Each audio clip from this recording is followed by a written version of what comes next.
Hello and welcome. Really useful in terms of getting started on Raspberry Pi and also Alpine Linux. So let's go ahead and get right into it. So here we have a PuTTY command line. And command line's a lot different than using a GUI, which is a graphical user interface, mainly because there's nothing to kind of guide you along to make sure that you actually could see what you're doing and know what's there, things like that. You actually have to go and find it for yourself. So we're going to cover the commands to be able to do that. So let's start with actually what we're going to do for basic navigation. So the first command we're going to look at is called present working directory, or pwd. When we type this, it'll actually show us what current directory we are in. And that's how we know where we are.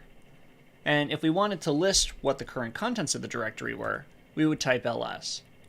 And in this case, we have an example underscore user config. So this is actually the same image that we used a previous time, where we generated the clock using Linux and Alpine Linux and a Raspberry Pi. So we're going to see a few artifacts of that, but I think that's just fine. We're going to use this as a test bed to be able to learn Linux and get a good understanding of the basics. So right now we're in our home directory, which happens to be root because I'm logged in as root, which is the default login for Alpine Linux. And if we wanted to change directory, let's say we wanted to go out to the root of the directory, we would use a command called cd. And cd stands for change directory. So if we just type cd with nothing, it actually takes us back to our home directory. But if we wanted to go to the root, we would type a /. And unlike Windows, which uses backslash and names for the drive letters, drives like letters, so like the C drive, D drive, whatever it is, you actually just use a slash. So everything's hierarchically based on the root. So if we type cd/, we see that our prompt changed to this slash instead of this tilde, which is the squiggly line. And that pretty much tells us where we are, and if we ls in that directory, we see that there's actually a lot more files present.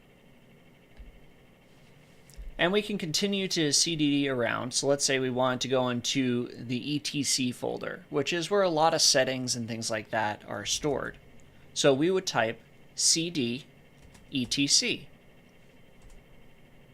We can ls that, and there's quite a few things that are there. But let's say we want to go back only one level. We would type cd and ... And that takes us back one level. So they actually tend to call it up one level because realistically, if you think about it like a tree, as you go deeper into the branches, if you want to go back to a bigger branch, you would just type cd ... and that would do it. So something else about ls is that there's actually some additional options that we can set to make it more verbose or make it say a few different things. So a good way to actually get help with whatever the command you're using is you do whatever the command is, -- help.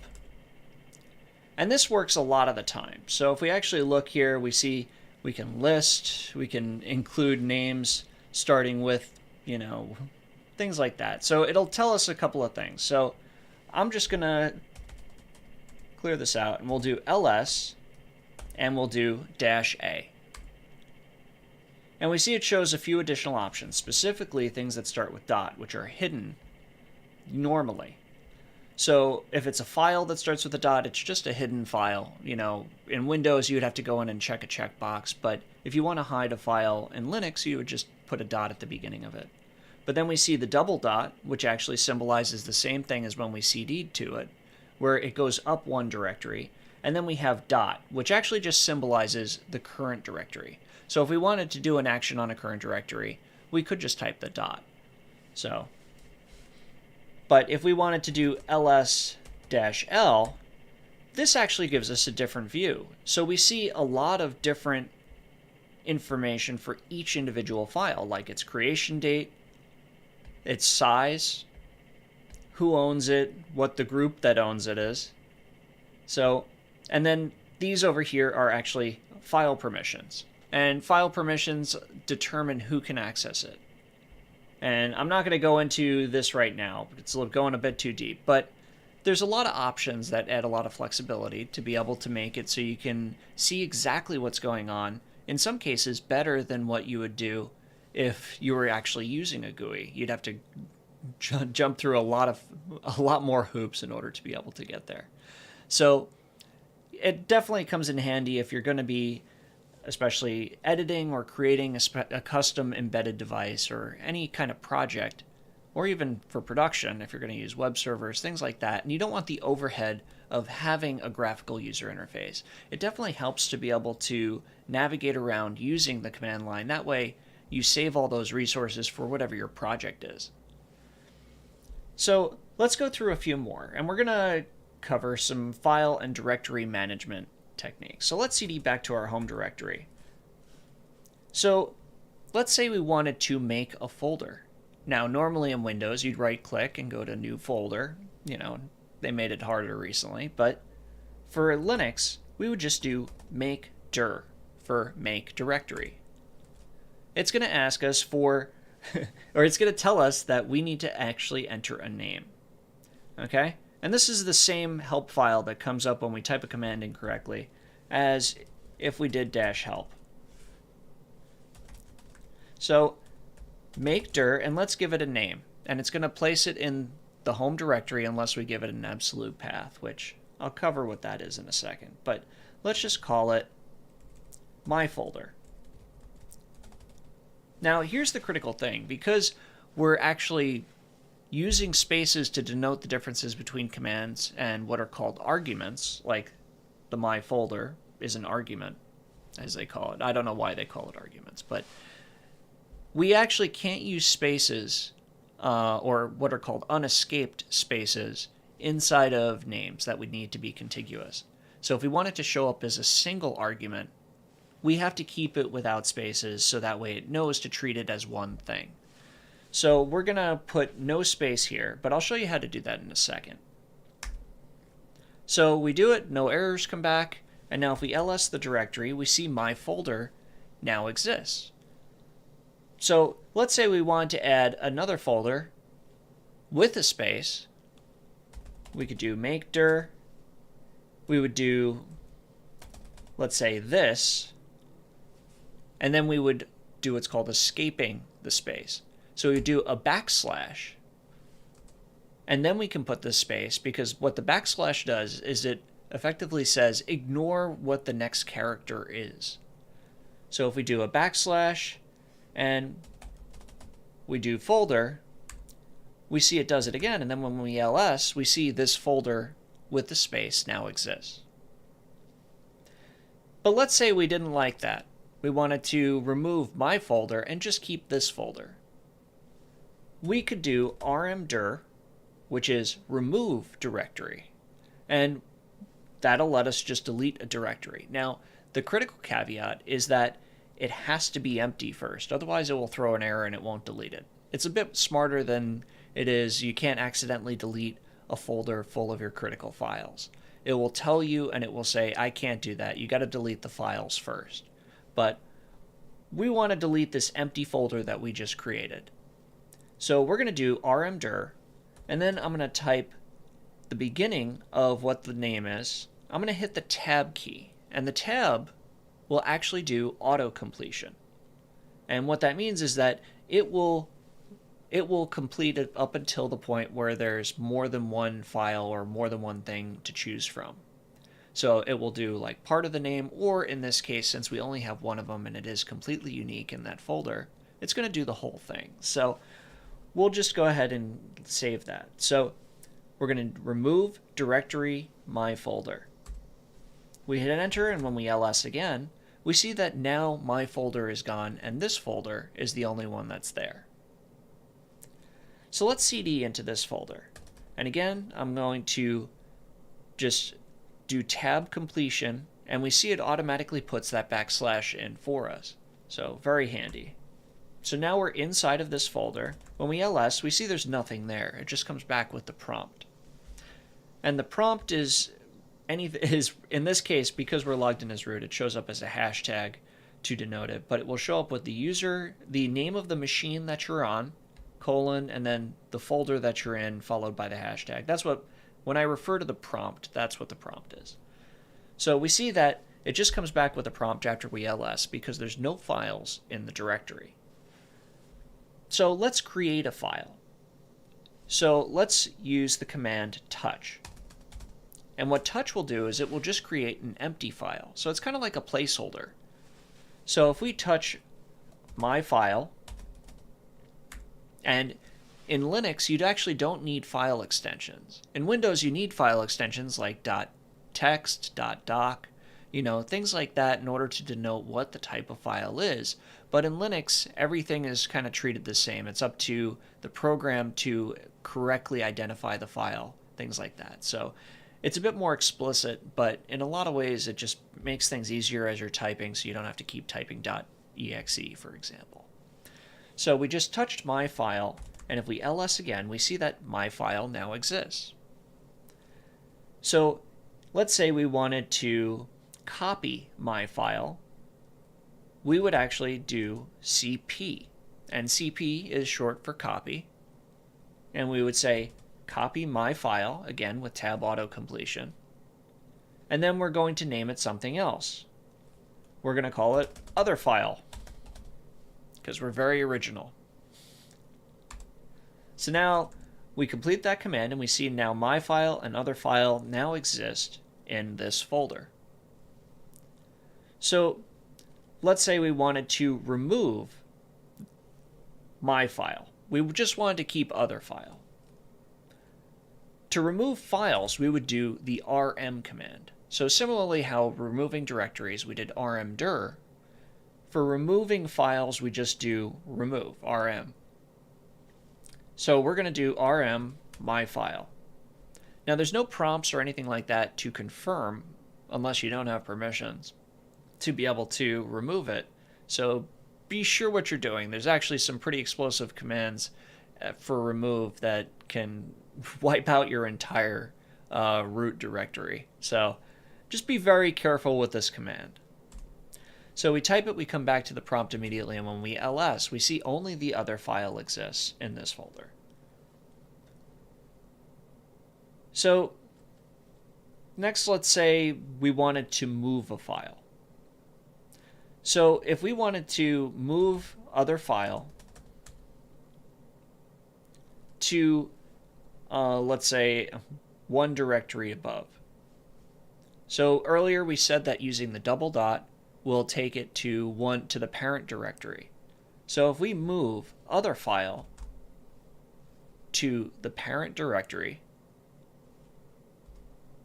we see the command complete successfully. We see now that this folder is empty. And when we do the cd ... to look at the parent directory and ls that, we now see that other file is there. So we've moved the file from one folder to another, and we can specify a specific folder, or let's say we had a subfolder, we can move it there as well. So let's actually just do that again. So we'll move other file to this folder. And again, using tab auto completion, it escapes the space for us. And when we cd back into this folder and ls, we see now other file is there. And when we're in the other folder, we see it's no longer there because we moved it. So now that we have this file in this folder, and I'll clear the screen just to make it easier. So now that we have other file in this folder, let's say we wanted to delete this folder. So let's back out one. So now we have this folder that we're looking at from the parent directory. If we wanted to remove this folder, I'll show you when I do rmdir and I do this folder. It says the directory is not empty. So it's just a protection to make sure that you're not removing files. But let's say we had a bunch of subdirectories, things like that, and we absolutely knew for sure that we wanted to delete it. We could actually use the rm-r command to recursively, and that's what the -r stands for, is to recursively delete anything that's in that folder and the folder itself. So when we hit enter and we now ls, we see that this folder no longer exists, but also the other file that was inside of this folder also does not exist. So again, it's a very powerful command. You notice it didn't prompt at all. It just returned back to the command line. So it's something you definitely got to make sure you're careful with how you use it. Otherwise, you could cause a lot of problems. So let's actually take a look at what example userconfig.txt is. So we're gonna cover some file viewing and searching commands really quick. So the most basic one is cat. And I always like to think about it and remember it as, curious as a cat, they're always sniffing around everywhere. So if you just wanted to look at something but not modify it, just keep everything really simple, you would use the cat command. And then we can type in example userconfig.txt. And when we actually hit enter, we see it prints out the entire content of what this particular file is. And in this case, it's a lot of stuff involving the display adapter, everything else like that we used for the other project for the clock. So it doesn't matter what it says, but it just shows you what it is without risking modification to it. So that way you could just peek in and sniff around without having to worry about messing anything up. Now, there's another way that we can actually look at this, and I'm not sure that it's going to work with with only this much text, but we're going to try it anyway.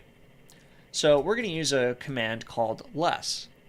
And let's say you had a gigantic log file, something that had a lot of text in it, and you just wanted to look at it similarly to the way cat does it, but because cat just prints it out all on the screen all at once, that might be a lot to handle. And, maybe too much for your display to handle, especially if you're on a physical display and not an SSH or terminal command or terminal window like I am here. And we covered how to use PuTTY and things like that and how to set that all up when we were actually doing the installation of this Alpine Linux video. So you can be sure to check out that video to see how that worked. So I'm not going to cover that again here. But just like with cat, we just type in less, and then we type in our file name. And when we hit enter, we can actually, if the file was longer, it would stay inside of the program and let you use the arrow keys, the up and down arrow keys, to be able to scroll around. And this particular one's not long enough, but I think for this case, I'm just going to copy the text that's here.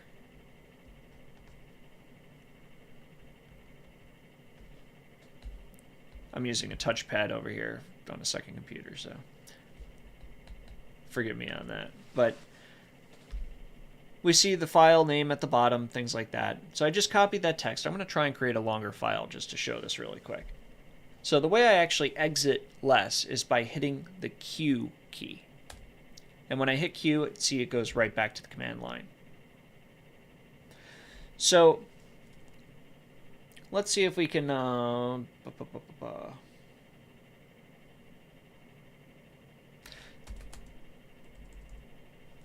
So what I'm going to do really quick is I'm going to just make a longer file. And I'll cover this in a bit more detail in a second. But I'm going to use a text editor called VI. And I'm just going to call test file. So I'm going to VI into test file. And again, I'm going to cover this again in a second. I just want to put a bunch of stuff on the page. Okay, so I wrote 271 lines. I'm going to escape out of that and write it to the disk and then quit. And I'll cover that again in a second. So if we actually less test file that I just made, now we can actually see that we can scroll up and down to be able to actually navigate through the file, see what we need without having to have all of it there. Then I'll hit quit, the Q to quit less. So yes, quit less, that's the key. Just keep going. So the next thing is also a very powerful command, and I actually use this a lot. So if you want to be able to search for a particular line that contains some certain text. So let's say we wanted to search for the word monitor.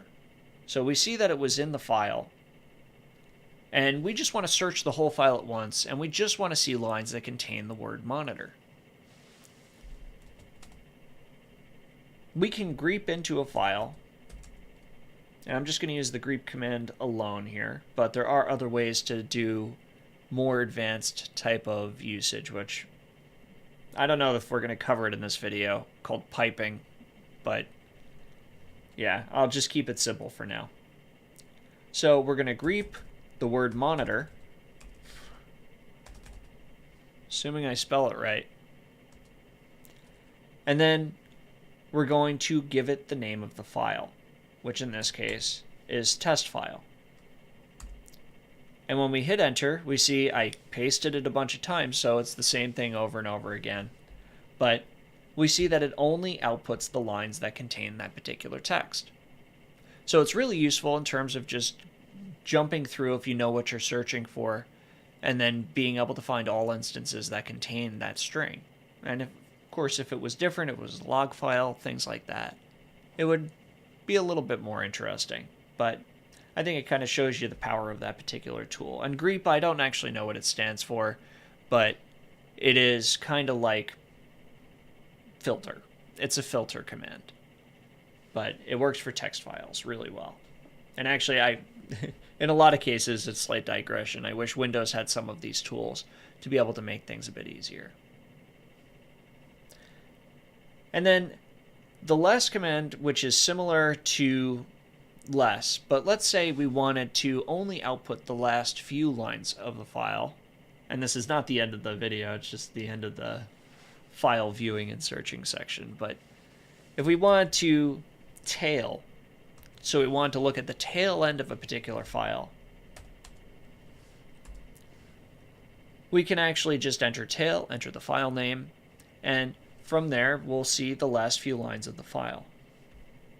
And again, if we wanted to look at more options, we could type dash help, just like we said at the beginning, and it tells us what our options are. So we can add -n, for example, right here, and then print the last n number of lines. So let's try that. So tail -n, let's say we want to print 2 lines from our test file. We see that we have the last 2 lines, and it just so happens the last line is blank. But it's very useful in terms of if you have log files, things like that, where you have text constantly appending to the end, and you just want to see what that last status was. Tail is very useful to be able to do that. So next, let's actually look at some file permissions. So you remember how when we did ls, let me clear the screen here, but ls-l gave us some additional information, and ignore the fact that it has the .text at the end here, but it gave us some additional information at the start here. And these are our file permissions. And technically it goes into 3 levels at least. I'm only going to say 3 levels about what the file can do. So if we had a directory here,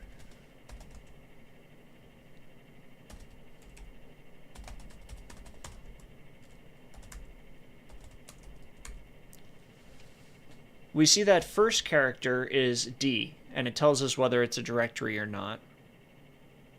Then we have an R, W, and X, which is what's called read, write, and execute.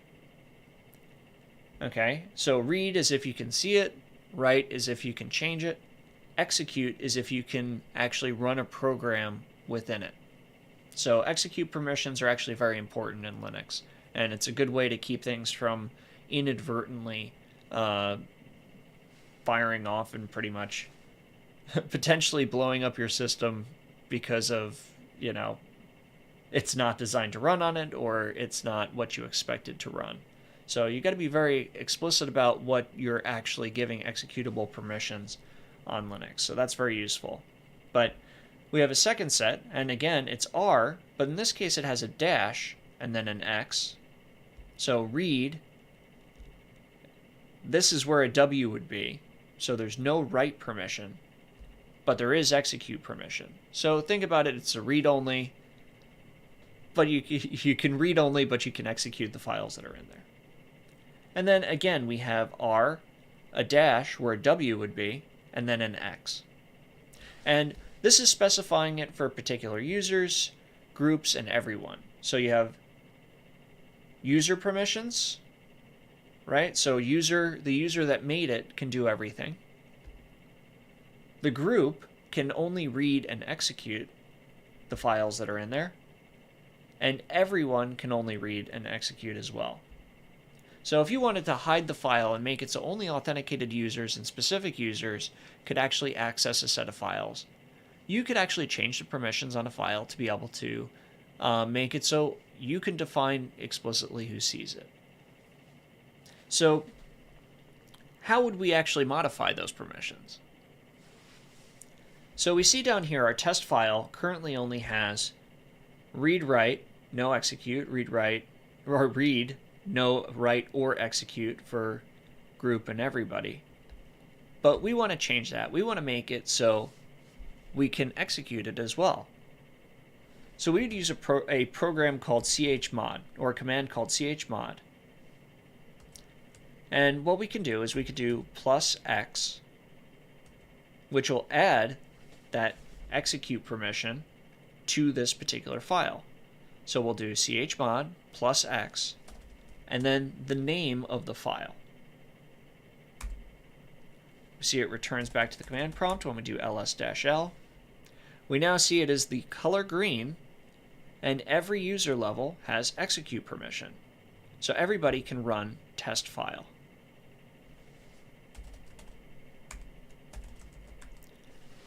So let's say we want to add write permissions. Okay, we want to give everybody free access to everything in test file. We can actually be explicit on what those permissions are.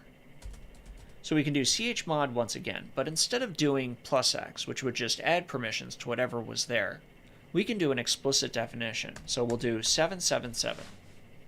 And the way that it actually defines how it determines what it is they each have each level, so the read, write, and execute, has an individual number. So read is 1, I believe write is 2, and execute is 4. We'll find out in a second. But the total of all three is 7. So we do 7 for this level, 7 for this level, which currently it doesn't have, and 7 for this level. And then we do the name of the file again.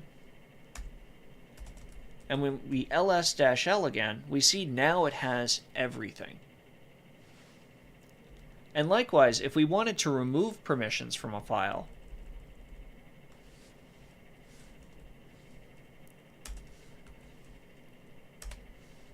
so let's say we wanted to do 754, right? And again, it's user is the first digit, the second digit is group, and 4 is everyone. And we ls-l again. We see now we have full permissions for the user. We have read and execute permissions, right, which is the 5, because read is 1, the x is 4, and that total is 5. And then, oh, I'm sorry, read is 4. Let me get that right. Backwards, execute is 1. And then read alone is 4. So if we actually change that again, let's say we want to do 761 for some reason, and then we ls, we see full permissions for the user, read and write permissions, which is the 6, read and write permissions for the group, and then only execute permission, so they wouldn't be able to see it, but somehow they'd be able to run it, figure that one out, for everyone. So if you knew exactly where it was and what it was, I guess you'd be able to run it. I generally don't use the one, just because you either see it and can use it, or you can't see it and you can't use it. It's just generally those are the commands you run into as far as access levels. So we could set this back.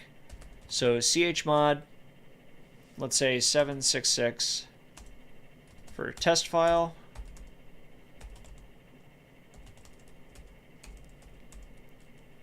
And we see now it's read, write, execute, read, write. Pretty standard. Still shows up as green because it has executable permissions in this particular terminal, but sometimes it doesn't show up with any colors at all. So keep that in mind. You can't use that as a rule, but it is definitely nice and helpful when it's there. So we talked a lot about users and groups, but we haven't actually gone into how to change those. So ownership of files and things like that, you see, because of the permission structure, has a lot of importance on what you can do with it. So let's say we wanted to change the ownership of test file, and we wanted to make it so nobody owned it. Okay, and there's certain circumstances you want to do this if you don't want to explicitly define file ownership to make it more accessible, things like that. So we would use a command called chown, and that will change ownership. So we would change ownership. Let's just do help. So we see up here the usage, chown. There's a number of command line options which are defined, the arguments which are defined down here. But then we define the user. We could also define the group, and then the file. So let's start by changing the user. So we will say the user will be nobody, and then the file.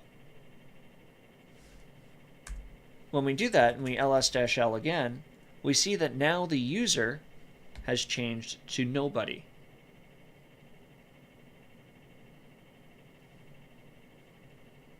So hopefully that's making a bit of sense. And I'm not going to go too crazy with this because it's usually only when there's a problem that you have to change the user access or the specific ownership of a particular file. Let's say you transfer in some files that are from another drive or from another computer, and it has different permissions and different ownership on those files, and you want to conform it to files that you already have. You would use this to be able to do that. So there are cases when it comes in very handy and is very useful or even critical to use. But, you know, when you're just using the command line on a single machine, things like that, and creating your own files and using them, you generally don't run into it that much. So let's actually undo that. So we'll do chown root test file just to put everything back the way we had it. We'll do ls-l, and we see it's back. So we got it. We got a new file. We got it from nobody, and now we changed it to conform it with the rest of our files. And then there's likewise a command, chgroup, chgroup grp. Again, if we do help on this, we see we do the command change group.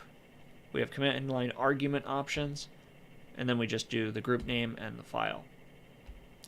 And I'm trying to think of a group name that we can use for this.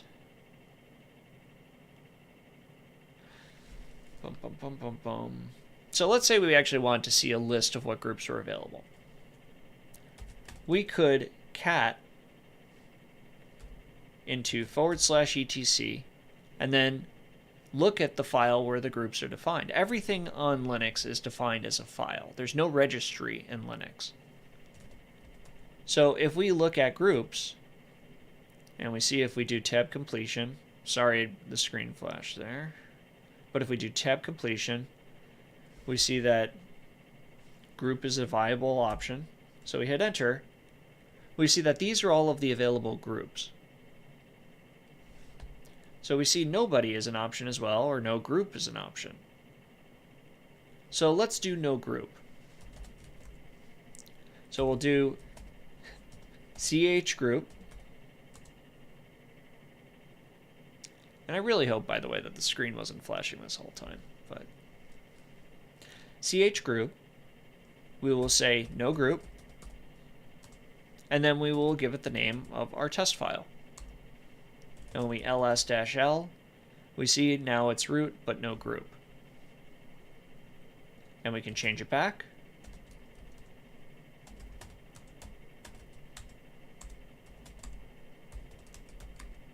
And we see it's now back to normal as root and root. So next, let's jump back to text editors. You saw me jump into it a few minutes ago, trying to just create the longer file so we could do the good example of less. But let's say we actually wanted to edit a file. So we could use two potential editors that I'm going to cover today. There are more things like that, Emacs, for example, but I'm going to cover VI, or Vim as it's called, and also Nano. Those are two very common ones. You see Emacs a lot on Red Hat and systems like that, but generally all of these are available on pretty much all Linux distributions, so it's pretty easy to come across it. So there's one that's very low level and a lot older, which is Vim.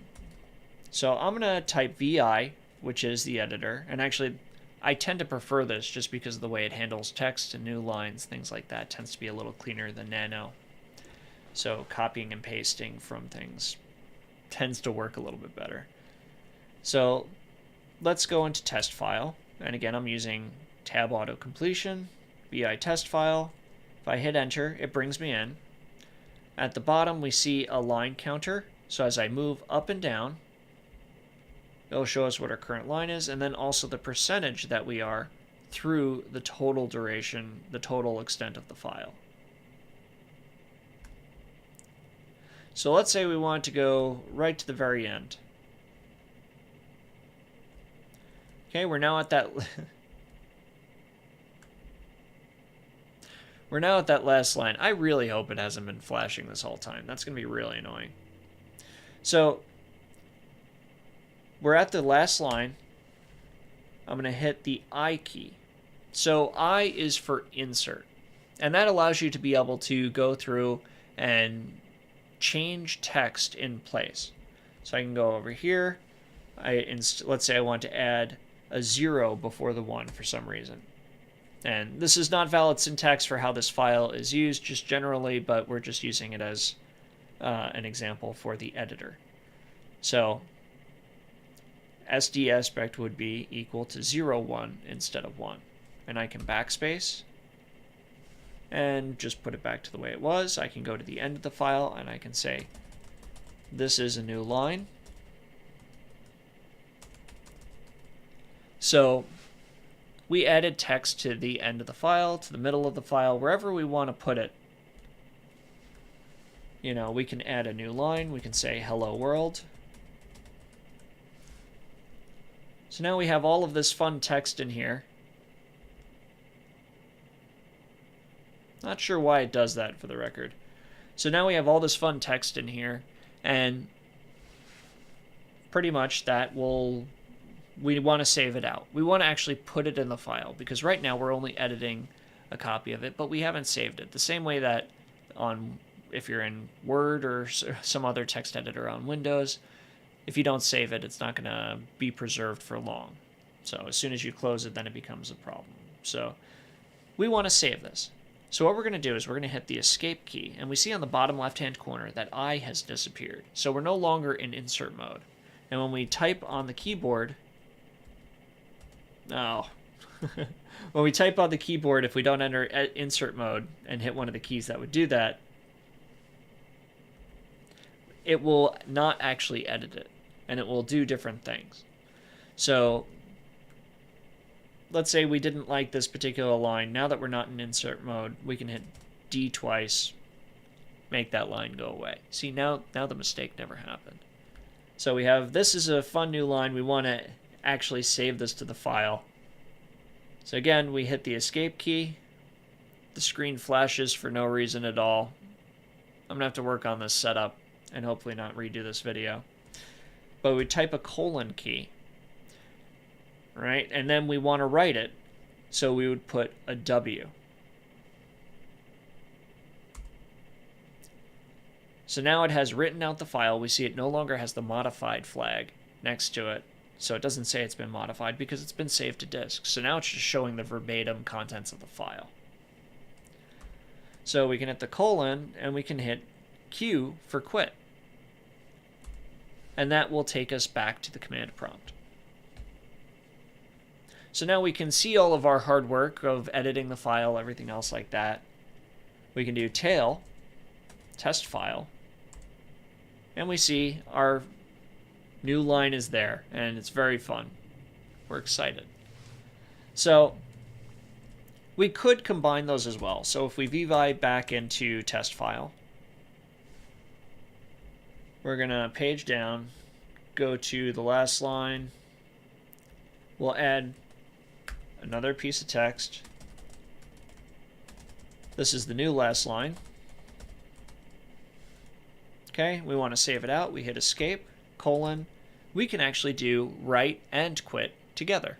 So save and quit. We go back. If we tail test file once again, we see this is the new last line right here.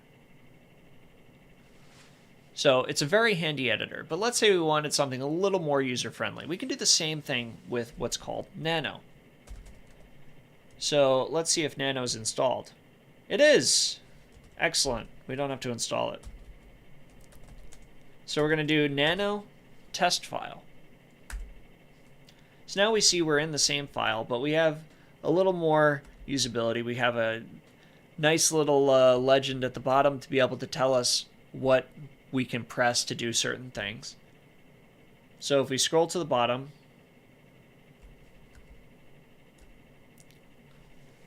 we can just start writing. We don't have to be in insert mode or anything else like that. What you see is what you can start editing.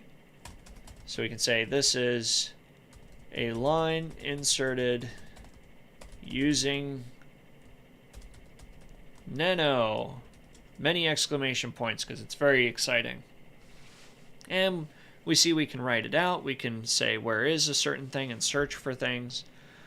We can cut, we can paste technically, although, you know, there's other ways to do that. But let's say we actually wanted to exit this now without saving, or just we're going to exit it. So we're going to hit the control key, which is what that up caret symbolizes, is the control key. And we're going to type X. And it's going to prompt and ask us, say, are you sure about this? You haven't saved yet. So do you want to save it now? Save the modified buffer, as it's called. And we're going to type the Y key for yes. It's going to prompt and confirm that we want to overwrite our existing file. And we hit enter. And now, again, when we tail this, we see that we have our new line inserted by nano. So it's a lot more user-friendly. It's definitely better for beginners. And that's nano versus the Vim, which is older but potentially faster. Just depends on what your tastes are. Again, do what's comfortable for you.